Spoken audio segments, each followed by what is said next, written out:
Hello and welcome back to another quilting video. I'm Olivia and today I want to go deep into making a quilt in a day. You might have to make a quilt in a day for a last minute present or just for the fun and the challenge of it. While it's completely possible, it can be pretty tough, but I've got a few tried and true tips for you. Today we're going to increase your chance of success when trying to make a quilt in a day. So let's go.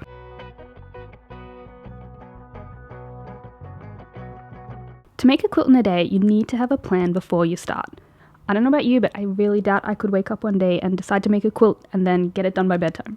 But if I made a plan and set a date and prepared ahead of time, then I could totally do it. That first tip is the obvious one. Now let's break down how to plan for your quilt in a day. My first suggestion is to use a pattern you've made before. You want to limit as much thinking as you can. A pattern you've already made is going to be familiar. You might have already written notes or adjusted it for yourself, and there's not going to be any surprises to trip you up. If you don't want to remake a pattern, at the very least, make sure you've read the pattern thoroughly ahead of time. Again, you don't want surprises when you're on a deadline. If you're specifically looking for a quilt that you can make in a day or two, maybe take a look at this page on the Scribbly Gum Quilt Co website. Jules has collected together a group of patterns that are quick and doable in a weekend, so I'll link that down below in case it's helpful for you. Check your supplies. In that same vein, make sure you've got everything you need ready to go before you start. Especially think about the little things. Spare machine needles, spare rotary cutter blades, enough thread, do you have enough batting? Do you have a supply of wound bobbins ready to go? Realizing you've forgotten a specific supply or something runs out halfway through the day is really going to limit how much you can get done, so plan ahead. Be strategic with your fabric. For me, picking quilt fabric is just as much, or maybe even more fun as the actual quilting process. But I know not everyone loves this part of the process. It might be smart to use a curated bundle like this, which is where a fabric shop combines different fabrics and you can just grab a bunch of great fabric that plays really well together and it's all ready to go. Or you could use a single fabric collection as the basis of your quilt. You can always remove a fabric or two or add some extras in to make the bundle a little more personalized or work for the pattern you're using. But it's a good tip for saving time and effort. Once your quilt top's done, you want to use backing that you don't have to piece. Piecing backing always takes longer than I think it will. If I'm trying to make a quilt in a day, then I'm going to want to make sure that I've got a bed sheet or some wide back fabric that I can use to eliminate this step altogether. Similarly, make sure you've got a large enough cut of batting ready to go. I do combine batting scraps to use in my quilt sometimes, but again, I don't want to be doing that if I'm on a deadline. Either do it ahead of time and make sure you're ready, or use a fresh piece of batting that's the size you need.